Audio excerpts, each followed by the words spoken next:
Morgan, we made it to episode 10. I'm very proud of us. And we are out of the horror woods for the time being. Yes. Are you happy about that? Yes, we had so many heavy movies with so much carnage and death and philosophical discussions and good and evil. And it was just, and also an appreciation for, older movies and where we came from in terms of filmmaking, but yikes was it a lot. So now we're doing something really, really fun and near and dear to both our hearts. So yeah, spoiler alert, look at his shirt and you know what we're doing. And if that didn't give it away, check out our lighting design this week, which both of us are geeking out, just a skosh. Yes. I consider this a sorbet. A sorbet or whatever dessert to cleanse the palate of the horror that we put ourselves through. We put ourselves through. And I'm so glad that welcome to episode 10 of X versus Z. I'm Chris. You're also X, and I'm Morgan, and I'm Z. And... I like the way we had it before. Oh, wait, yeah, you're right. I messed up. We had a rhythm, and you fucked it up. Oh, well. Okay, I'm Chris. I'm Morgan. I'm X. I'm Z. Yeah, you got it right. You passed. Finally, Jesus. So now you have it, right? We've been working on this for weeks, Morgan. Everybody on? Good. Great. Grand. Wonderful. No yelling on the bus. So it's Sam Raimi Spider-Man. And I gotta say, it had been a minute since I had rewatched this one. I have to admit, I watched Spider-Man 2. I bought that one recently, and I watched that a few times. So in my mind, I wasn't really sure how this was going to hold up. Now, considering my age, I saw this probably in my late 20s. When did you see this movie? I saw it when I was, it came out in 2002, so I was like, I don't know if we saw it in theaters. I think we saw it in theaters. But if we did see it in theaters, I was 5. I was 5 years old when this movie came out. You didn't see this like in a DVD or something? Oh, no, I almost certainly saw it in DVD, but it was a long time. But you remember as like when it going to the movies and stuff? No, I don't remember when I saw it. I just know I saw it. Okay, was this like the first superhero movie you had ever seen? Oh, God, no. What was like the first? The first superhero movie I ever saw was when I was a little kid. Like, I mean, 2 or 3 years old. Make sure to lean this way so you don't come out of frame too much. But when I was like 2 or 3 years old, my biological father had, I don't know if he bought them for me or if he just had them already, but I watched the Christopher Reeve Superman movies. Oh, what a great intro.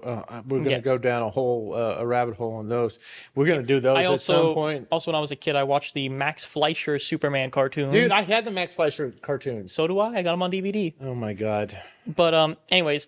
This was the first Spider-Man was the first superhero that I actively think I made a choice to say, I like this better than Superman. Because when you're a toddler, Superman's the best because he's the first one I saw and he's also the strongest.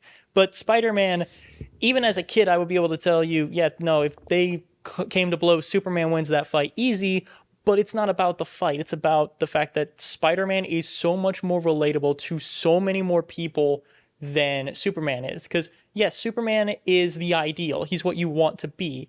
You want to see the guy who can do anything, who's super fast, super strong, can see through things and really clever, choose, not through some guilt, not because of a savior complex, but he chooses to be a good person. Spider-Man is the tenacity of heroism and goodness through adversity. And despite what the modern Tom Holland MCU Spider-Man would tell us this Spider-Man, at least Tobey Maguire's Spider-Man or Sam Raimi's Spider-Man, doesn't have the luxury of having infinite funds to make like the most advanced outfits. Look, Well, he has lost, the part. He lost those funds at the very end of No Way Home, but I know what you mean. But this Spider-Man, one thing I will say is his outfit, classic, iconic. That is a movie that describes this entire movie is iconic. However, one thing I'm going to say, I'm going to get a lot of hate for this. I don't like the metal webs. Where did they come from? How does he make them? The webbing on the uniform. Yeah, the metal webs on his costume. Where does that come from? Because on every other thing, it's just a cloth design. Okay. Save that for nitpicks. We're way too early in the video to talk about the little nitpicks. Fair. But does this movie, does it hold up for you? Because a lot of movies we see when we're kids, they have a nostalgia factor, and we look at them through like rose-colored glasses. And I was afraid that when I saw this, even though I was like in my late 20s when I saw it, that it wasn't going to hold up. But you know what? It actually does hold up. Am I saying it's the best Spider-Man movie? Probably not. But as an origin movie and a Tobey Maguire Spider-Man, to me, it does hold up. I think this movie does hold up in the majority of ways. It holds up very well as not just a superhero movie, but a film in general. And this movie, in my opinion, even more so than Iron Man, is what really brought us into this golden age of superhero movies, because this was Not the X-Men. I mean, the X-Men were okay, but in my opinion, the problem with the X-Men movies is the X-Men are this huge, wonderful cast of characters, but the first three X-Men movies were just the Wolverine show guest starring the rest of the X-Men. That, and I felt like even for a early comic book movie, it was a little bit too pedestrian. Whereas in this one of the things that, we're gonna go. No, a better way of saying what I think what you mean is X-Men had these moments of it was afraid to be a comic book movie. Just look at their outfits. This movie. No, I meant to say pedestrian. I was like, it underserved the grandeur of the X-Men. Yes. Maybe that's a limitation of the special effects or whatever, or imagination of Bryan Singer. But in this particular movie, directed by Sam Raimi, I felt like Sam Raimi, one of the things that had to make this movie work was the tone. Like, it kind of knew what it was. Yes. Now, I understand that Spidey is a very witty character, especially when Peter's in the Spider-Man outfit. I don't know if Tobey Maguire conveys the comedicness of it, and this movie wasn't as comedic as it could have been, despite the fact that Sam Raimi's really good with comedy. Yeah, there were some moments in here where he did quip, but a lot of this was mostly just the vibe of Spider-Man, because when he was swinging around, there was always him like whooping and hollering, and I think that that conveys the joy, the fun he has of being Spider-Man. Okay, which is one of the main things this movie had to do. Okay, obviously there's some shaky CGI in this in some parts. Some of the effects did not age They did not age well, but I thought they did. The sound design well. at one very specific point, like this, it goes on special effects, that really kind of bothers me is at the very end, in that like dilapidated building when Spider-Man and Goblin are fighting, he shoots his webs out. Why do they sound metal when he's tearing them down? That it had that like really metal tinny sound, like he was tearing through. Yeah, it looked like fiberglass or some kind of metal. Yeah, it was that was a little off. That was one moment that was weird. What did you think of Tobey Maguire as Spider-Man? Well, I mean, let me rephrase that. What did you think of him as Peter Parker? I think this Peter Parker is the prime example of because in Tom Holland, he's mocked a little bit, but it's not, and he's, clearly the, loser of the school, but it's the type of loser where it's like, hey, I'm not the most popular guy, but it's okay. And Andrew Garfield was a cool dude. He was a skater. He was chill. Like he was just a cool dude before he became Spider-Man, if a bit nerdy. This Peter Parker is a loser. Oh, I mean, losers. That's a little strong, bro. Are you kidding me? No one, literally, you had your classic nerdy girl, the person who's like, oh, I'll be in the chess. He's more awkward than he's a loser, though. I mean, he's more awkward. I don't know. He's awkward and he's a loser. Like, he can barely even talk to anyone that's not Harry. Everyone else he talks to, it's like a sort of shaky type thing of like a ha. So can you separate his performance as Peter Parker versus him as Spider-Man? Well, I was going to say it shows that he's a loser when it starts. And then after he gets his powers, after he starts, Confidence. yeah, he becomes a lot more confident, able to communicate better, especially with Mary Jane. Though, yeah, he's still awkward, and that sticks around, and I like that. That's a good flaw of his character. And with Spider-Man, just how he moves, there is this confidence in it of, like, even when, like, the first time we hear... You're also going back to the joy of, look, that's another thing. You always worry about in action movies of them doing too many quick cuts, but there was a fluid nature to the swinging through the city, which that had to land. The tone had to land. That had to land, and he had to land as Peter Parker more than land as Spider-Man. I think one of the big things about this movie is, like how in the Christopher Reeve Superman movie, one of the big things was they'll make you believe a man can fly. This, I'm not going to say maybe believe a guy could swing on webs, but at the very least, it worked so well and it looked so fun even as a kid, it's like, I want to be Spider-Man just because I think web swinging is would be so much more fun and so much cooler than flying. He's an 18-year-old, although he does not look 18 in this. The only one that ever came close to looking like a teenager because he was Tom Holland. But I felt like you had to be able to put yourself in the role of being a kid and imagining what it would be like and how it would feel to express discover those things. One of the things about this movie is I think it starts out very, very strong. I said that, listen, they had to get the tone right, which I felt they did. They got it perfect, in my opinion. They did a good job of casting it with Tobey Maguire, and I think they did a really good job of casting everybody else. So let's talk about Kirsten Dunst for a second. How do you think about the chemistry between Kirsten Dunst and Tobey Maguire? I think the chemistry between them was great. It really had this... I think I fell in love with her all over again, man. Those dimples, so cute. So one of the things about this is there is an awkwardness between the both of them, not just from Peter's side, but from MJ's side, because she doesn't really know how to handle an actual positive, supportive man or person in her life, or specifically a man in her life, because if you look at her relationship with her dad, not great. Look at her relationship with Harry or with Flash, not great. Look at Harry, not great. Norman, not great. Peter is just so supportive and props her up, and not in a bad way. He is constantly saying, you can do this and you're going to be wonderful. Yeah, but he never takes ownership of his feelings for her enough. I mean, they're saving that for the second movie, and which is a character arc I really appreciated. And I thought she did a wonderful job she's basically the damsel in distress, but it really wouldn't work unless there was chemistry there. Yes. I will say that's one thing that does bother me about the Sam Raimi trilogy as a whole is Mary Jane in the comics is not a damsel in distress. Well, the first time she met Venom and knew it was Venom, she tried to brain him in the back of the head with a baseball bat. She took down the Chameleon, a trained espionage spy assassin, again with a baseball bat. All right, let's take a step back because you just brought up a good point.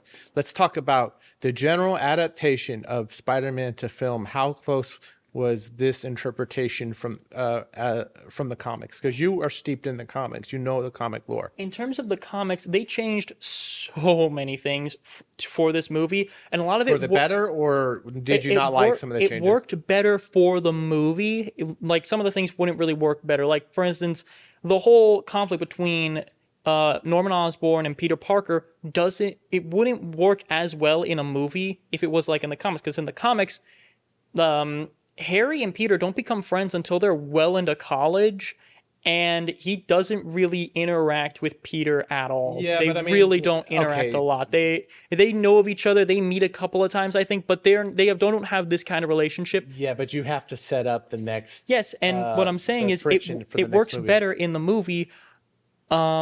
I'm not saying which one's better or worse. Personally, I like the one in the comics better because it sort of fits the whole vibe of you have one person who's basically at the top of the world, a billionaire company owner who is just a vile person. And then you have your low down, superhero who does what's right because it's right. language of cinema is always has to accelerate certain stories. Just look at the Lord of the Rings. Thank God for that. Yeah, like I said, it works for the movie and it's good for the movie, and I like it in this movie. It also fits really well with the conflict between Harry and Peter in this movie that doesn't really come to a head in this movie. No, but they there planted is the seeds, which is they did a really good job. They planted the seeds between him and Peter, Harry and Peter, and they showed the separation between Harry and Norman. You know, that rift of being underachieving or underperforming as a son of this brilliant industrialist. Yes. That's one thing about Harry and Norman's relationship that I really like is it's very similar to the comics where Norman really does it. Like the only time he seems to care about Harry is when he can use it as an excuse to be awful to somebody else. But in this situation, it really seems like Norman's just like he's just a bad dad. And yeah, he promises at the very and I think how many dads are bad because they choose the life of being, they're a driven industrialist or they work in, Well, he's a bad dad because instead of celebrating his son's accomplishments, though they may not be as impressive to him as some others, he basically is like, I've been proven wrong before. Like, I was wrong. I think that's baked in the DNA of a lot of those people that are like that. Yeah. I like talking about the relationship, but one of the other things that helped me with this movie is I really wanted to feel Peter's connection with his aunt and his uncle. Yes, because they did that listen, so very well. I mean, there are maybe three origin stories in comics that are just like sacrosanct, which is this Batman and maybe Superman, but more importantly, it's the loss of a loved one for Batman and Spider-Man. Yeah. Well, the thing is, Spider-Man is very, very specific. His origin is much more different than Batman's for a very specific reason, because it's not the loss of the loved one. It's the fact that the lesson Peter learned is with great power comes great responsibility, because he had the power to do something and he didn't, and his Uncle Ben died for that.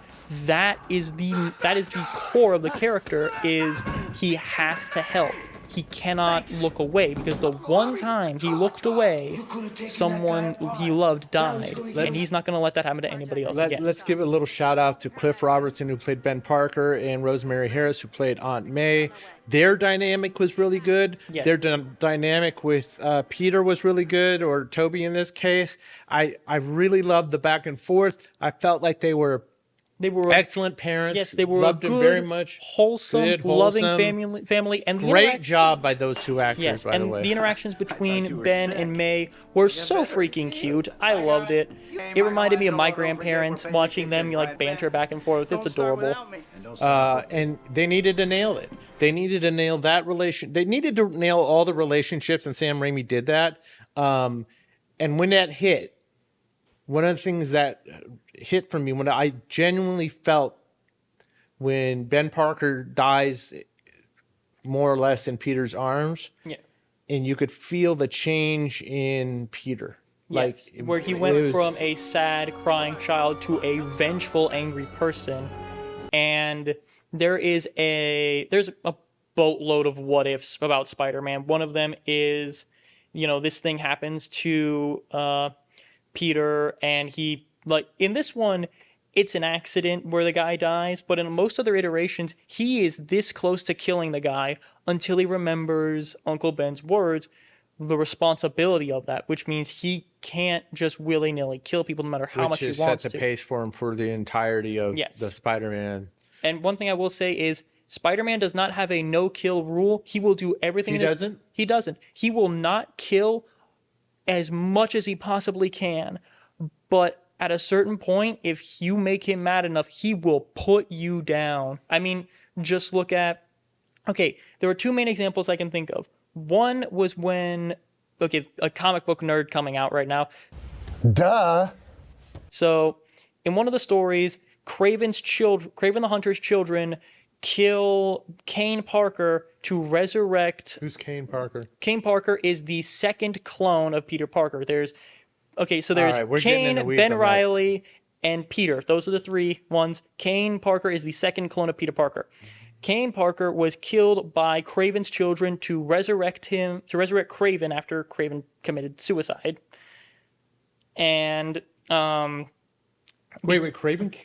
Okay, Craven's last hunt, short version. Sorry, Craven realizes he's dying. He wants to go out on a big bang, so he kills Spider-Man, and for a couple of weeks takes over the mantle of Spider-Man, proving he's a better Spider-Man. Then realizes, no, I'm not a better Spider-Man. In terms of like rate, I can't remember the exact reasoning for it, but he takes his rifle and bang in his head. Then that's crazy, man. I want to read. Do you have that book? I don't have it, but I want to get it. And then later down the line, Craven's children are like, no, we want our father back. So they resurrect him using a magical ritual and a magic spear, killing. They were supposed to. Okay, they were supposed to kill a Spider-Man. They killed King Parker, who is a Spider-Man, and they brought him back. And then Peter Parker was like, hey, you killed my brother. I'm mad. So he has those like barbs on his fingers and stuff to let him like wall crawl. Yeah, he can stick to anything, including skin.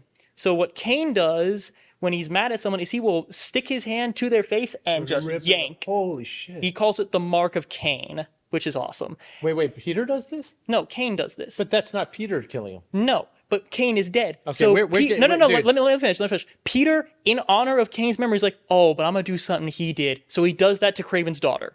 Peter does to it. His daughter? To Craven's daughter. That's a little fucked up. Oh, no. Craven's daughter is a grown-ass woman who killed Kane. Okay, then it's just fine. Yeah, she's a psycho, too. Okay. Then, the other moment I was going to bring up about Peter killing is after the Civil War storyline, when he revealed his identity to the entire world because of Iron Man, the Kingpin hired an assassin, tried to kill Peter. It missed, hit Aunt May. And in revenge for that, Peter basically was like, okay, yeah, no. So he went to the prison where the Kingpin was. Get on with it, man. Okay. And beat the tar out of him. I saw that. That was great. That was actually amazing. Yes, and one of my favorite. I love that. Yeah. Hold off on some of the books, man. I know you want to do like a brain dump of everything you've ever loved in the comics, but we haven't even talked about Willem Defoe as Green Goblin. What do you think? Did they have to do Green Goblin as the first villain? They didn't have to. Do you think they felt obligated to? Not really. I feel like Spider-Man doesn't necessarily have an arch enemy. He has villains that are really, really good and very synonymous with the character. Like, I can't imagine Craven, or let me put it to you this way, Craven going after anybody else other than Spider-Man the majority of the time without like years of prep time is he's gonna get bodied hard. Okay, but but like Chameleon was technically his first villain. But did you have a problem with them choosing Green Goblin? I had no problem with them choosing Green Goblin. And what did you think? Because this iteration of Green Goblin is awesome. You do think he's awesome? Willem Dafoe is great. He is great, but I have a nitpick. Normally, I'm trying to frame the show so we have like different sections that people can scan through, and the last being the nitpick thing, which I'm totally stealing from Bill Simmons. You guys watch Bill Simmons rewatchables. It's the best show next to ours on movie reviews. But one of the things that just irritated the hell out of me was I did not like the whole exoskeleton thing. I was never a huge fan of the Dane DeHaan version of Goblin in the Amazing Spider-Man movies, but at least they looked him. What? Exoskeleton? The suit? The suit. It's a costume. I know it's a costume, but they had the helmet. I would have preferred an actual distorted, disfigured face. I don't know. I just you got this amazing Willem Dafoe, and you only see him when he has psychotic breaks outside of the uniform. I would have liked to see him perform. Of course, we got to see that in No Way Home, which was much more satisfying to me as a fan of the villain. But I agree that that the costume was better in No Way Home. That was one of my few real nitpicks of the film. Is I don't like the Goblin's costume. The helmet, perfect. But where's the purple? Where's the pizzazz? Where's the mischief? Okay, well that's a good point. I actually kind of wanted that a little bit more, which they did that in No Way Home. I don't want to get into that. I thought the action was not over the top, and it wasn't there wasn't a set piece where I was blown away by. Yeah, I'm gonna say it was all kind of okay. The combat and the fighting and the action was a little bit lackluster compared to what we get nowadays. It was very grounded. It was very like these are two people that have incredible strength, but neither know how to fight. Neither of them know how to throw a punch. No, and you feel some of the datedness of it. We talk about the datedness of the CGI, but I feel like the choreography, the fight choreography. They had like 4 interactions in the movie, which is good, and there was a solid set piece at the end with the choice between Mary Jane and saving the kids. They didn't use all of Goblin's gadgets, though, which kind of makes me a little sad. Because they used his glider, it's a big one. Then they used his pumpkin bombs. And the gas. Oh yeah, they used the gas, but they didn't use his. And they also used his razor bats, which is what those like the ones Those that. other things, yeah. They're called the razor bats. I love them, but they didn't use his ghost bombs, which are like they're sort of like Spider-Man's wing, but they're like these big cloudy things that like sort of solidify and they're hard to get. You're gonna make some choices. If they hit on at least 4 or 5 of his abilities within the suit, or even on the glider, then he's that's got there's a satisfying. lot the Green Goblin's got. It's kind of crazy, but Willem Dafoe was great. He was amazing. And I loved his voice, and I think this performance with Willem Dafoe is what made people say he would be a great Joker because he can really do that psychotic. Yeah, there was cackle there laugh. if you watch one particular part when he's looking in the mirror for the first time. Yeah, and you see, like, you could freeze frame the moment where, and there's memes online where people basically Photoshop the Joker's face. And I mean, if there hadn't been anybody but Jack Nicholson, he would have been one of the people that could have played. Maybe he would have a little bit too young, I don't know. But I would have loved to see him do. I still think he could do an iteration of the Joker. There are dozens of memes just from this movie alone. This movie is a meme machine. I'm something of a scientist myself. You who's out, Gabi, out of your mind. The frickin' there was another like that's really an iconic that has become an iconic line, especially since they bookended it with No Way Home. I can't wait till we do No Way Home, but that is really far down the road. But there's also the iconic kiss. Yes. The iconic kiss. That's a word that describes this movie. I probably already said this, but that's the way that describes this movie in its entirety is iconic. That kiss is I'm going to say this, there are only 2 kisses I really remember in media in terms of like movies and stuff, or specifically movies. And one is the kiss at the end of The Princess Bride, because that's just beautiful. And the second one is this. That is such an iconic Spider-Man kiss. Which there's a callback to it in the 3rd movie. Yes. That, to be entirely honest, I really think that it was a missed opportunity to not give Tom and Andrew their own versions of that. Which I'm not worried about that because they did other things in those movies that I thought, even though a couple of those movies were beneath the bar for me, there were some big moments with the Gwen Stacy thing. I don't want to get down that road. Let's talk about something fun. I mean, this movie has a lot of little touches in it, and it's kind of filled in with the mortar of these little side characters, like Bruce Campbell. I mean, I love seeing Bruce Campbell. Yeah, he's always of course. a treat. We haven't watched one of the movies we're supposed to watch, but he's in the movie. He's in Sam Raimi's Evil Dead, the Evil Dead movies as Ash. J.K. Simmons, dude. Oh my God, J. Jonah Jameson. Yes. Every time he's on screen, it was like, A public menace. What's he doing on my front page? You don't trust anybody. That's your problem. I trust my barber. I just was like, his hair alone was fantastic, but he was perfect, dude. He is perfect, absolutely amazing, and I'm pretty sure that every single version of J. Jonah Jameson after this, animated or otherwise, takes some inspiration from this performance. It was so good, so fun. I loved J. Jonah Jameson in this movie. I love J.K. Simmons as J. Jonah Jameson. I legitimately kind of want him to narrate my life as J. Jonah Jameson. Are you serious? Not the Fletcher version, though. No. You're doing it wrong, Morgan. Let's talk about the arc, about how I felt. Listen, okay, do they put Peter through the ringer? Yes. I believe they do. Listen, it's hard to lose basically your father in Ben Parker. But he also lost the girl he was in love with to his best friend, which has got to hurt. Mm-hmm.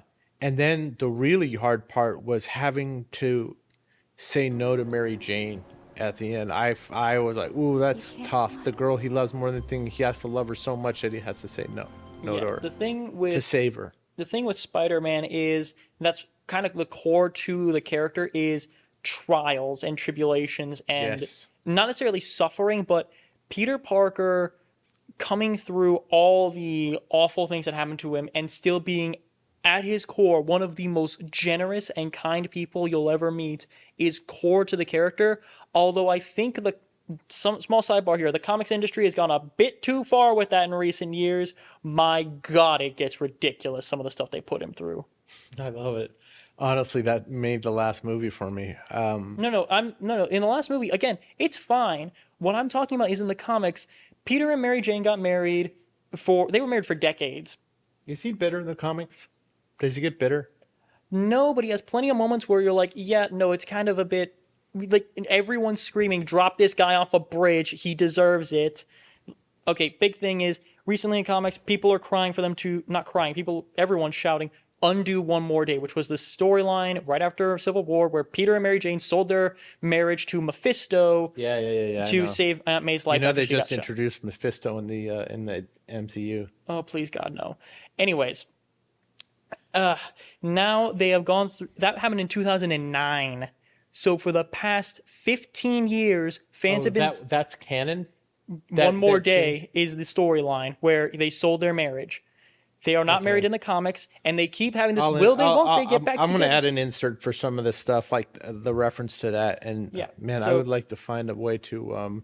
But, okay, here's the big thing that bugs everybody is, at this point, they are just being stupid about it. Because in the current comics, Peter Parker and Mary Jane were this close to getting back together. Then they got sucked into another dimension, and a dude named Paul... Damn you, Paul. Why can't he ever have happiness, this guy? Because the writers suck and they don't know how to write a character who actually is in a decent... When was the last time a good Spider-Man comic was written that you liked, that you were like, wow, this is a great story? This current comic run of the Ultimate Spider-Man run where he is happy. He has a wife. He's married to Mary Jane. He has kids. They're setting that up to take it away from him. I doubt they are because they know that would basically destroy all goodwill they had and no one would read it anymore. This is they're going to have people be scared. They're going to have it be of, will they die? Will something happen? Okay. But they're not, I don't think they're going to do it. Anyways, back to the movie. Okay, back to the movie.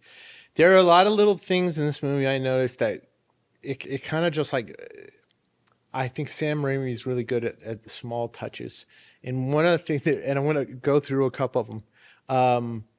First, we already talked about the direction in terms of following Spider-Man through the movement. That was great. That was a big one. Some of the little things that I thought were like super cool and kind of just, brought this up a little for me. The incineration of the board when he throws a pumpkin bomb. Yes, that was gangster, man. I was like, whoo, and then he shows the skeletons. I was like, whoa, that was awesome. The villain, he needed that. You needed a really harsh moment. Oh yeah, because Spidey is saving pretty much everybody in this movie, which there's got to be some kind of collateral damage, and I don't know why, but I felt glad that he incinerated those guys. That's a little effed up by me. Well, here's the thing: the Goblin kills a lot of people. He kills the pilot and then the entire, that whole group of people at Quest. Then he kills the board, and I'm certain he blows up I'm sure he killed at least one of those cops with his punches, because, again, he should have been dead himself. I don't know how he can keep getting thrown through brick walls and shit like that. I'm going to say this again. Or actually, a bit of context here. The Green Goblin can lift up to 9 tons, meaning he has a skeleton that can support up to 9 tons of pressure. I'm talking about Spider-Man. Again, a skeleton that can support up to 10 tons of pressure. Oh, you're talking about Spidey? Spider-Man can lift up to 10 tons. Green Goblin can lift up to 9 tons. How does that translate to... bone density. They need a body that can actually support it. Is that your own theory, or is that explained in the comics? That's just basic physics. If they didn't have... Here he goes. Watch out, everybody. Okay, we see what happened. In the comic Invincible, there was a time frame... Let me explain. There's a time period where Mark keeps his super strength but loses his flight... You realize we're doing a movie review. Yes, I know. Let me finish. Okay. He loses his flight and super durability, but he keeps his super strength. He throws a punch with normal person strength and destroys his arm, because that's what would happen if a person with super strength did not have the bone density to back it up, which is how you know Spider-Man has bones that can support this type of stuff. Which comic was that? That's very interesting. Take a breath, dude. Invincible. Oh, Invincible? Invincible. Yeah, but that's a different, completely... Does it? Can you really? I don't want to. We're gonna go down a road. You can't translate from the physics of one property or the rules of one but this IP is basic to another. Physics. All right, is it basic physics, or are you just talking out of your ass? It is basic physics. All right, I will put an insert if it is basic physics. Oh, you know me, freaking great. We can find an interview with like a comic physicist. I'm sorry. We have a comic physicist here. Okay, wait. We're going to go down. Listen, dude, this is getting really long, believe it or not. Sorry. Bruce Campbell's awesome, and he shows up in all these Spider-Man movies. Car, did you know the thing with the car? No. The car is also in the Evil Dead movies. It's the same car. Oh, Ben my Parker's God. car. That's awesome. Okay, one thing I am going to say that I really enjoyed a lot was Macho Man Randy Savage's Bonesaw. It was super small, but I love that whole section. Oh, whole thing with Randy Savage. You're going nowhere. Oh yeah, I Yes. loved it. I loved it. If you've So ever much been to a WWE event, it's awesome. And I grew up watching Randy Savage, so I bonuses to that. I love the New Yorkers in this. You know, I mean, I thought it was ridiculous. They're throwing like fruit and trash at Goblin, and he like could random totally pipes and destroy. stuff. Yeah, and he could destroy them all. Yeah, Okay. I'm honestly kind of shocked they didn't have him, fire something off at them. But at the same time, I'm glad he didn't. I'm glad they had that moment. All right. There's another one that I just like. Ooh, the look. This speaks to Willem Dafoe as an actor, but there's two things that happens during the Thanksgiving scene. By the way, we almost made this a holiday adjacent movie, but we so desperately wanted to do something fun. We just said the hell with it. We're moving it up to the next one. Was okay. The look, there's this quick look that Norman Osborn gives Mary Jane. It's kind of like lascivious, like Yeah, he's so creepy in that he's creepy in that one scene, and then he talks shit about her in the hallway. Yeah, and then that was great. And then what's the other one? with the knife sharpening with Aunt May. It's Yeah, he like picks on the marshmallow off of the sweet potatoes or the yams, and she slaps his She hand. just does a little. She does that. He looks like he's gonna kill her. I loved it. I was like, oh. I love how they really leaned into the whole, the serum makes you go completely insane. He is insane. Okay. So let's get to some nitpicks. Okay. You were talking about the metal webbing. That was a nitpick of mine. You didn't like the webbing on his outfit, did you?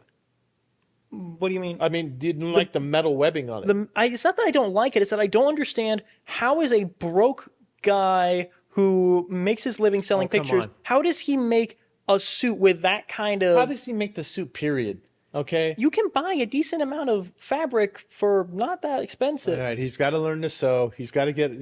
That suit, even if it was on the cheap end, it still has to be resilient.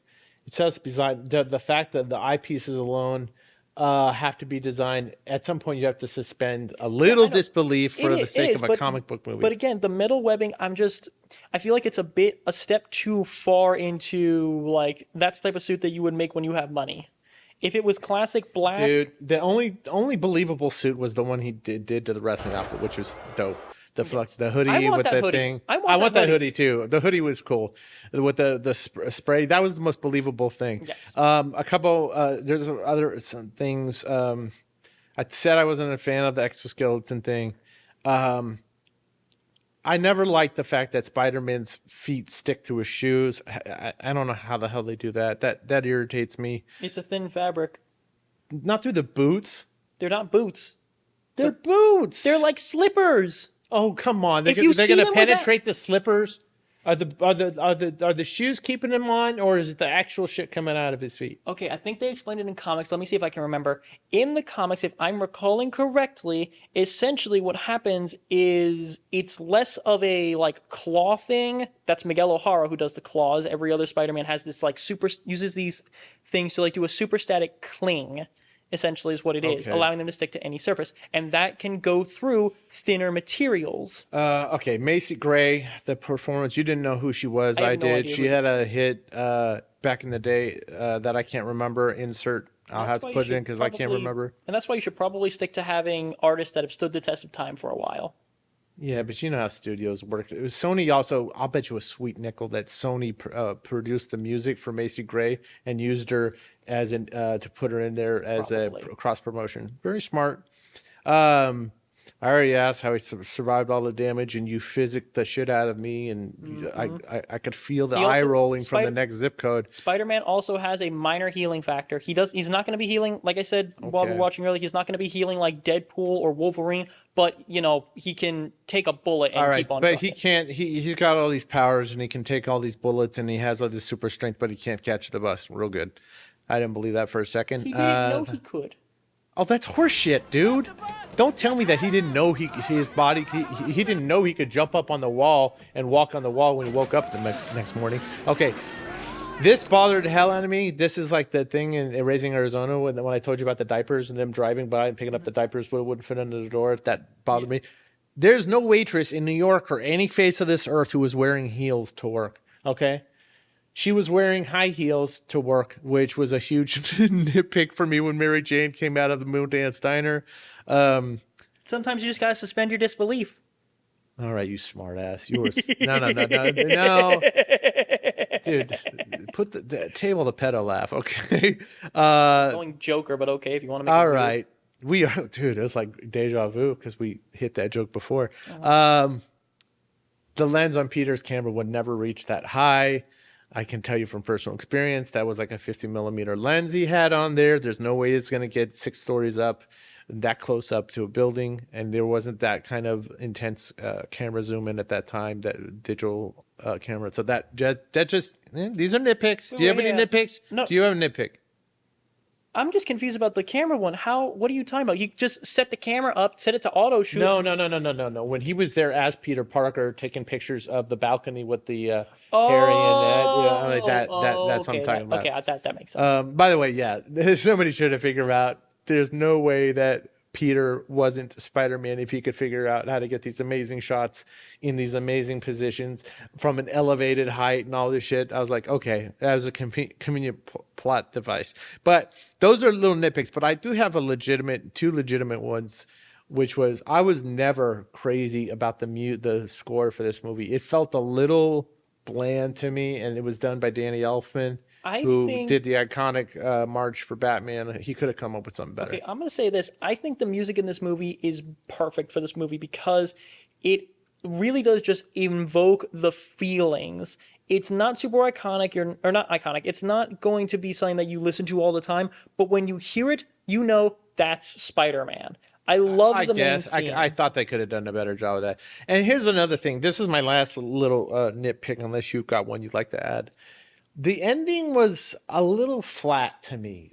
I mean, the final fight between Goblin and Spidey after they left the bridge and they went to that abandoned wherever it was, I just didn't like that. That was back to what we're talking about, that the fight choreography, I mean, they're just fist fighting at that point, throwing each other around, which it's fine, but it was in the dark. It was a little claustrophobic. I just felt it was a little air was let out of the finale with that fight. It does remind me of a couple of things, not nitpicks, but things I did like is how often things were brought back, like from different people for different things. Like for instance, Mary Jane saying, "Don't tell Harry she's waiting tables."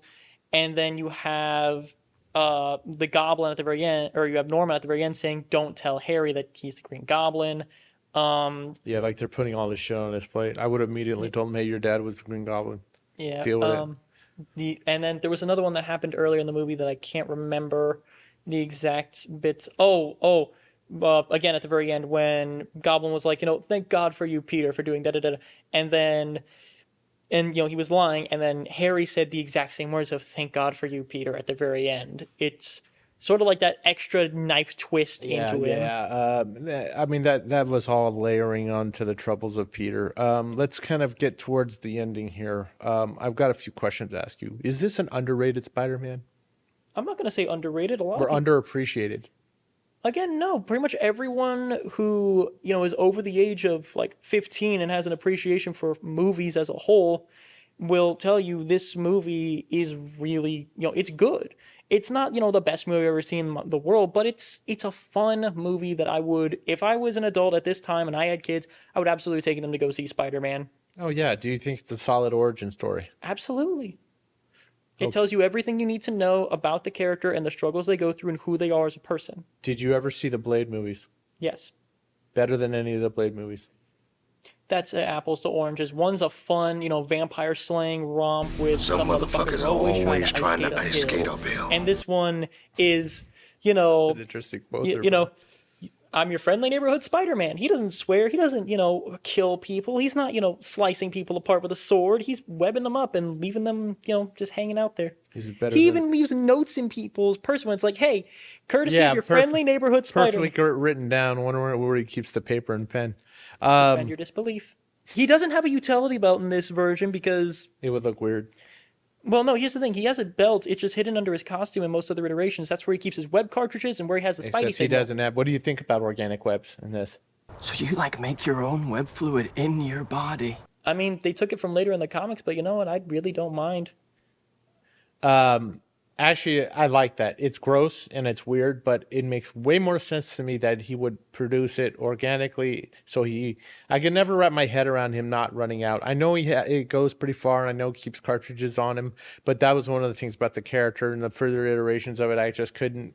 I was like, this guy's fighting a lot. He's having to use up a lot of this stuff. If he runs out, he's screwed. I had to make my own in a lab. So Yeah. I He appreciated reloads that. his That was web kind of a shooters. controversial thing at the site. About the finale there, I don't know if you knew about this, but there was actually an alternate scene shot that they had it cut because around this time, 2001, was the attacks on 9/11. Yes, I know exactly what you're talking about. Where it was, There was like a during the helicopter. montage of him, saving, like stopping crime and saving people. That was going to be one of those where you have the guys robbing the bank and then they fly away and they're in a helicopter and their helicopter gets caught between a giant web between the two towers. So do you think the movie holds up? How does it compare? You don't have to rank it, but how does it compare to the other Spider-Man movies? And you can include the animated ones. I think it holds up really well because the other movies owe so much to this movie for Fair doing so much. How well do you think this Spider-Man movie set the tone for the future of comic book movies? You said in the beginning that this was kind of the beginning of the new wave of comic book movies. How do you think it set the tone for future comic book movies? I think it set the tone by allowing it takes itself seriously, but not too seriously. There's still plenty of elements of fun and enjoyment and comedy in this movie, but there are also tons of tense scenes, moments where you feel the drama. Previously, movies were either complete camp schlock, or they took themselves so seriously. It's like, okay, can someone crack a smile, please? Or their jokes were, mocking the source material. If you had to choose between this one doing more for the comic book genre or X-Men, which one would you choose? The original X-Men, not X-Men 2, not Spider-Man 2, because those both were improvements on the originals. I think this movie did more for comic books because the X-Men movies had plenty of moments where they were clearly ashamed of being a comic book movie. Just look at their outfits. You really think that? Yeah. They were trying to. They played down the whole classic color schemes. They played down the color schemes. They played down the fact that, it's a comic book movie and there's a little bit of goofiness in it. This movie embraced the silliness of comic books. And it's like, you know what? Yeah, Spider-Man is in a bright, colorful costume.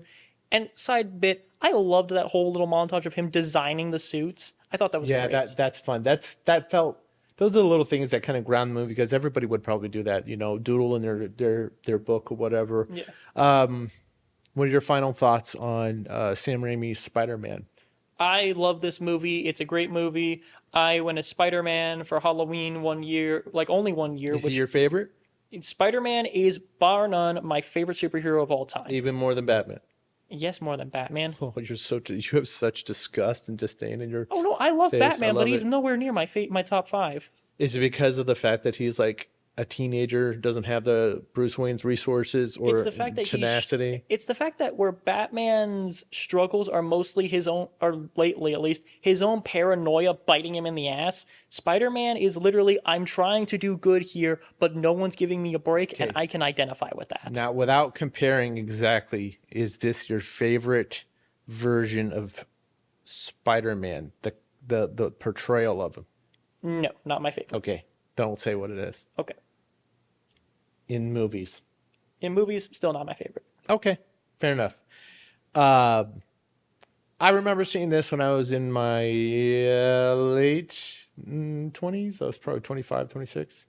And I was thrilled that it felt like another level up for comic book movies. I felt it was better than the X-Men movies because they actually it felt like it was left from some of the, like they could take a panel out of this and Yes, you can trace bits here and just have it, and you can say this is a panel from the comic books, and I would absolutely believe you. Yeah, absolutely. And I thought they chose Sam Raimi was the right guy. I thought Tobey Maguire was the right guy. I love the casting, and it is rewatchable. It's fun. It wasn't just nostalgia. It was more enjoyment. entertaining that I did, and it was enjoy it, and it's because they focused on Peter Parker and they focused on the joy of being Spider-Man and the burden of being Spider-Man. Yes. And this was a great first leap into a cinematic Spider-Man, but I don't think it was the best. Yes. We will save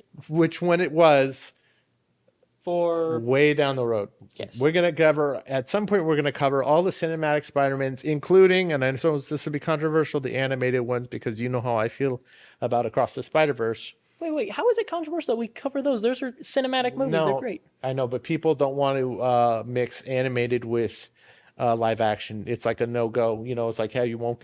so long as they're not completely different iterations of a character, like if you're going to compare Wolverines, you wouldn't compare Hulk versus Wolverine to Wolverine and the X-Men.